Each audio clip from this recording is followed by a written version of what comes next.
The Legend of Zelda Tears of the Kingdom is officially over 1 year old, and it has been an amazing journey with this game. From the moment it was announced to the anticipation to its release, to now over 1 year later. I completed the entire game 100%, which was definitely no easy task.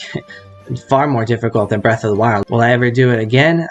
Who knows? We'll have to wait and see. But overall, I thought Tears of the Kingdom was a better game than Breath of the Wild. Improved upon what Breath of the Wild did and expanded upon its world and its gameplay. These locations we are already familiar with, and the characters that inhabit this world we are mostly also already familiar with. And so I was very interested in revisiting this world and sort of seeing how it's changed since Breath of the Wild's ending, how the characters we were already familiar with have sort of changed, like what their stories are, how their lives have sort of just progressed since Breath of the Wild. It changes to the world itself. It made the overworld, despite being reused from Breath of the Wild, it made it feel fresh, and it made you still want to explore it again. It didn't feel like just exactly the same, I don't think. It felt fairly new, despite being technically the same. And I think Nintendo pulled it off very well. The Sky Islands, which we saw from the early trailers of the game as well, and so I was very curious, how that would be factored into the game. I thought it was going to be like a Skyward Sword type of thing, where you explore like the sky and then the surface. I think overall, the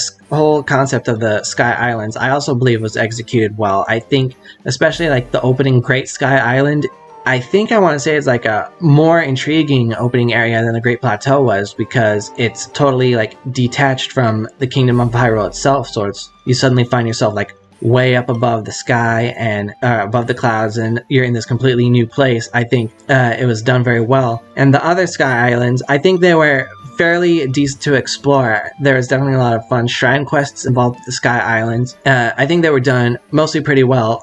But there's a lot of islands that are just like very small and like not things to do outside of like a couple of like treasures or a boss fight or a couple of Korok seeds to find. That was something that sort of like wasn't particularly great about the Sky Islands, is that eventually like once you complete like the big ones, then there's just like a lot of small chunks of land in the sky that don't really have much to them. Not that it was terrible or anything, but it was just minor flaw, I think, with the sky exploration. But overall, I think it really did add like a new layer of spectacle to the world too, to sort of like stand at the edge of one of these islands, sort of like see not only other sky islands like spread out across the sky, but also to like see the surface world like beneath you. I think those like spectacle moments were even greater than that of Breath of the Wild too, which already sort of like had grand like spectacle type of thing, like being able to like see the land like out above you. I think that was already very well done in that game too, especially compared to previous Zelda games. I think Tears of the Kingdom managed to push that even further, and I think once again, similar to the changes in the surface world, this addition of like the sky world, it makes this world feel more fresh and makes you want to keep exploring, even though it's something that is basically already familiar. Now, on the other hand, I was not expecting the depths to be as intricate as they were. It's like an entire another map beneath the surface world. I was just so surprised when I saw it for the first time. It's just this completely dark area with these light roots that you light up, and you see more of the environment around you, and it just made me want to like keep finding every light root and keep lighting it up as much as possible to see what was there. Even though the Sky Islands were like far more advertised, I believe, than the depths were, I actually found the depths like way more intriguing to want to explore and to like find secrets in than the Sky Islands. I didn't think about this until recently, but like the depths is sort of like the dark world in this game, whereas the surface is more like the light world, sort of like how Link to the Past and then other Zelda games since have like that dual like light world and dark world dynamic going on. I think the depths in Tears of the Kingdom provides that like dark world counterpart to the light world that we already saw in Breath of the Wild, obviously, and then returns in this game. One of the most amazing things in this game was exploring the depths, because it was just something that I wasn't expecting at all. I was just expecting like the Sky Islands in addition to the changes to the surface world. Like it was just, I just couldn't believe it. It was like so much, it was so interesting to see what the depths were and to like find the hidden treasures there and to like find like the new giant bosses there. It was amazing, really. Another thing that I think Tears of the Kingdom does better than Breath of the Wild is sort of like the addition of like caves, adds like that new layer of exploration that wasn't present in Breath of the Wild, and it sort of brings that into this game as well, where it's like also more in line with previous Zelda games, where you have like the open world, but also like, you know, you'd explore through like dark caves to like find treasure or like fight some enemies or find shortcuts to another part of the map. It was very like interesting to sort of like see the caves on the overworld in this game, in the surface world, and to like find like those bubble gem things like in every one's, and like, you know, check off each one on the map. The caves were very, very well executed in Tears of the Kingdom, especially with how like intricate they could be, where it's like, oh, you like find just like one cave, but then it's like an entire system of caves that connect to each other, like underneath a certain town or certain village or something, or just any part of the map. So I think the caves were also a very good addition to Tears of the Kingdom that I think freshens up the exploration too, like to once again a familiar overworld. I think it was very well done as well. The weapon combat, I think, even though it's still like the same durability system in Breath of the Wild, it wasn't my favorite thing in Breath of the Wild, and I still don't really like it here. I think one thing that really like helps in this case is sort of like the presence of the fusing system, where you can like take your materials like monster parts and whatnot and sort of like fuse them to your weapons. You can create like a stronger weapon or create like new effects like with elemental effects and whatnot, or attaching Zonai devices to your weapons as well. I think in general it just really sort of like made the combat way more interesting than it was in Breath of the Wild, where it was rather like basic with just like the 3 weapon types and like your bows and your shields and whatnot. This in Tears of the Kingdom, they actually make it like way more creative, where you can decide what type of monster part you want to attach to your weapon, or what type of, you know, material or object you want to attach to like your arrowheads or attach to your shield. So it can like a whole lot of different sort of like ways to navigate combat in Tears of the Kingdom that wasn't there in Breath of the Wild. And I think the fuse system, if it weren't for that, then that element wouldn't be here. And so I think the presence of that like really sort of makes the combat like step up above Breath of the Wild's combat too. In terms of like the building system, I don't know, I think it's a very interesting idea, and it was very like cool to like, you know, come up with your own like creations using like materials and like putting them together with the Ultra Hand ability. One thing though that like sort of like I noticed is that I was like very like bad at coming up with sort of like, you know, creative things to like build. You know, I don't I don't know what it is. It's just like, it's like I'd have my materials and I'd just be like, what can I do with this? I don't know. Like I'm not really good with like sort of being creative and like putting things together. You know, it's like when you build like a Lego set and you can either like follow the instructions and like build what you're supposed to, or you can just completely like build whatever it is you want. I'm like the type of person evidently who sort of like needs an instruction manual, which this game basically does have in terms of like the schema stones, I think it is, and like the Giga schematics that you can find in the depths, where it sort of like gives you sort of like builds that you can put together. So it's like, if you're not like me and you're not very creative type, then sort of having that like essentially guide to like what you can build, what kind of inventions you can make, I think that is helpful. But yeah, overall I didn't mind the building system. I didn't think it was like intrusive at all or in any way, but it's just not something that I took advantage of all that much until like much later in the game. So maybe like upon a future playthrough, maybe I would be able to better take advantage of it. But as it is, it was something that I liked and I thought it was cool that it was there, but it's not something that I really took full advantage of necessarily. In terms of like things I consider serious flaws in Tears of the Kingdom, once again, similar to Breath of the Wild, something that Tears of the Kingdom just doesn't pull off that well is the story. And it was especially disappointing in this game because the game starts off really, I think, really strong with its story, where it's like immediately sort of like dipping into like Zelda lore and sort of talking about like the imprisoning war, Ganondorf, and like the ancient sages. And I was expecting this game, even before it came out, I was hoping it would go this way, but even then, like, the opening of the game led me to believe that this game would be more narrative focused, whereas Breath of the Wild really wasn't. After the opening couple cutscenes, the story in that game kind of just disappeared and was only told through memories and a handful of cutscenes throughout the game.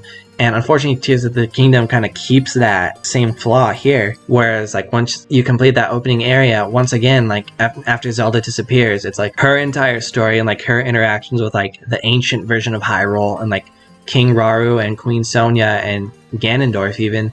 It's like it's all just like sparsely told throughout like these flashbacks and like memories and whatnot. Ganondorf is like hardly in this game outside of like those few cutscenes, we see a little bit of him, but then he's largely like not present in this game at all until like the final boss, where it's like it wasn't built up that much as like a threat that made you like sort of look forward to where you could finally fight him and then take him down.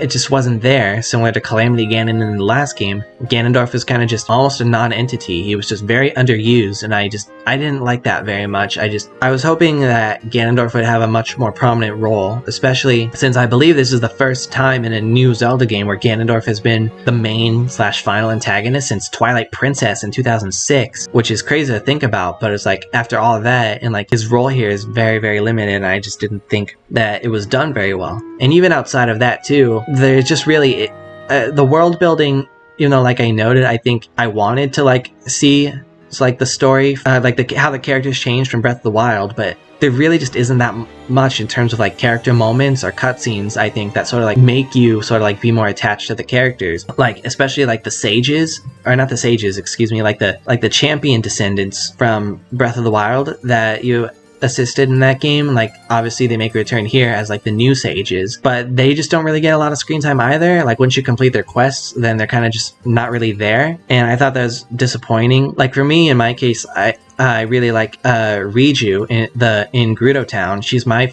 personal favorite of the sages. I love her design, I love her character.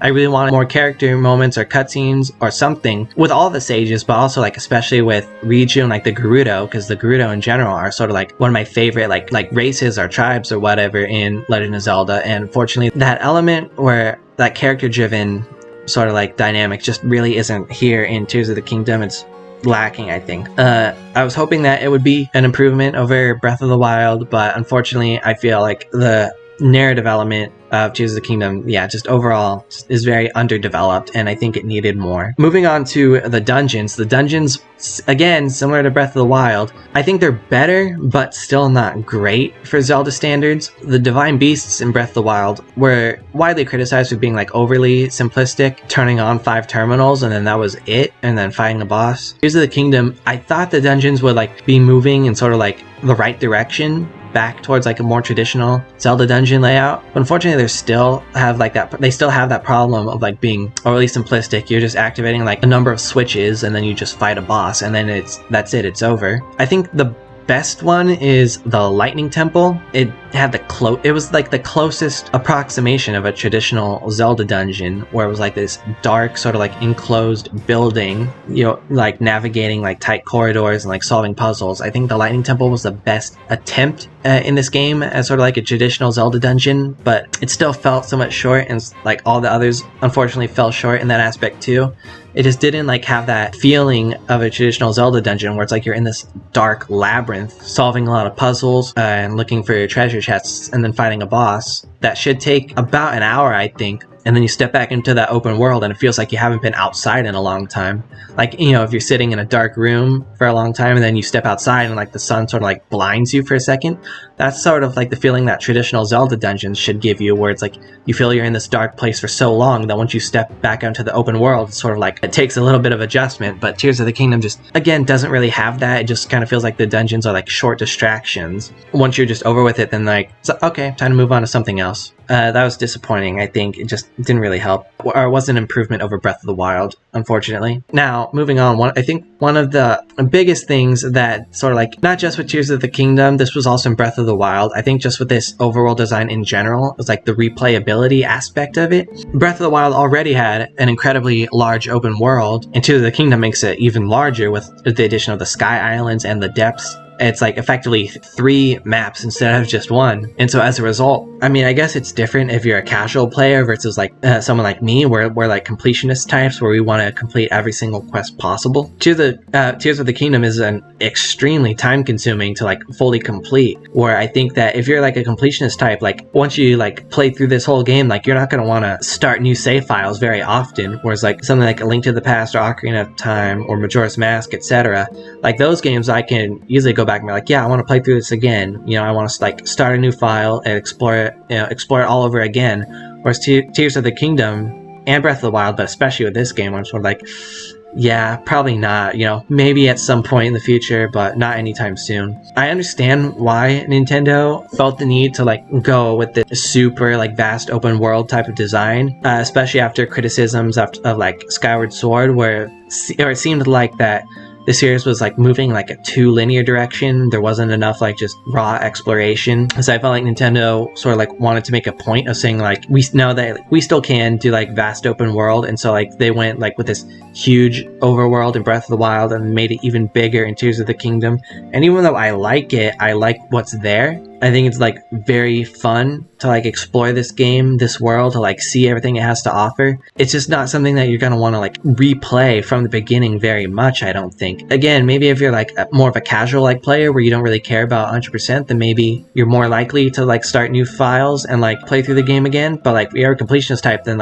there's no way you're going to want to do this repeatedly, where there's, as opposed to much smaller games. I still, for some reason, I don't understand why they only include one save file. There's no way to start a new one without overwriting your original save file, unless there's something I'm not aware of. The only way you can quote unquote have multiple save files is to create an entire new user profile on your console. But come on, I don't understand why these games don't have multiple save files. It doesn't make sense to me. The game's sheer scope just doesn't really do any favors in terms of replayability. And so I think going forward, Nintendo should sort of keep that in mind. Maybe scaling back the overworld, the size of the overworld, and sort of taking it back towards that more traditional size Zelda world, whereas Twilight Princess was a larger overworld, but it wasn't anything close to Breath of the Wild or Tears of the Kingdom in terms of you just feel completing everything takes such a long time that you can't replay it. I think Twilight Princess pulls off that larger open world, but still balances it out in terms of story and replayability and things like that. But going forward, the Legend of Zelda series, I think it really needs to sort of take a more story focused approach and a more narrative or character driven approach. One of the most important things for me in any media, TV or film or video games, I really value good characters. It was disappointing that Breath of the Wild and Tears of the Kingdom don't really have, well, not that they don't have any characters that you get attached to. I pointed out a few earlier. You don't get enough time with them to really sort of grow attached to them. Once you complete their missions or quests and whatnot, then you're just done with them. You never really see them again. Whereas I think other Zelda games did a better job of having character driven moments that made you stick with characters and made you attached to them, and you want to keep seeing them, right? And once it ends, you're sort of in a sense disappointed because you wanted to be in that world more. You wanted to be with these characters more, so keep seeing what they do, kind of follow their story and whatnot. Whereas when this game, you're once it ends, you're kind of just it's almost a sigh of relief. You're just oh, thank God it's over. I'm not saying that Zelda needs to go totally linear again or anything. I mean, not that it was ever totally linear to begin with, but I just think it could benefit to sort of scale down that open world, as I said, embrace more storytelling and embrace sort of a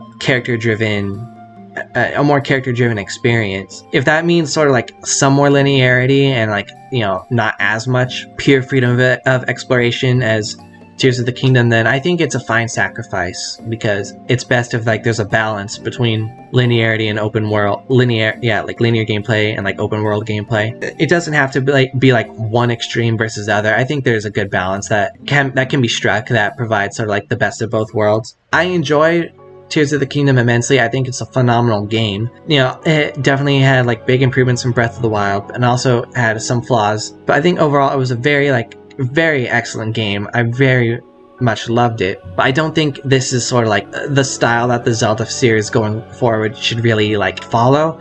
I think Nintendo has successfully made their point with this version of Hyrule. Yes, we can still make open world games. It doesn't have to be totally linear. There's still, we can still capture that freedom of exploration, player freedom to sort of decide where you want to go next. I think Nintendo has successfully made their point in that regard, but I think that the Zelda series really should sort of embrace more traditional elements of Zelda gameplay. It shouldn't completely move away from them. I think that there is room for tradition, but still sort of introducing new things as well. There's a balance, and I'm sure it's very difficult to sort of work out. The designers at Nintendo, they're capable of great things, as we've seen time and time again. So I think with a future game, I think that they can find that sort of like that sweet spot between like new and like open versus like more traditional aspects, like a more linear or story driven experience. I feel like they can pull it off. I think Tears of the Kingdom is a great game, great experience, a great entry in the Zelda series. But going forward, I would like to see Nintendo make a return to tradition and remember what made many Zelda games of the past so beloved and keep that in mind for future entries. And I think if they do that, I think it benefits the series overall and keeps it in a place where it isn't afraid to try new things, but also never forgets where it came from. And I think that's what the Zelda series needs going forward.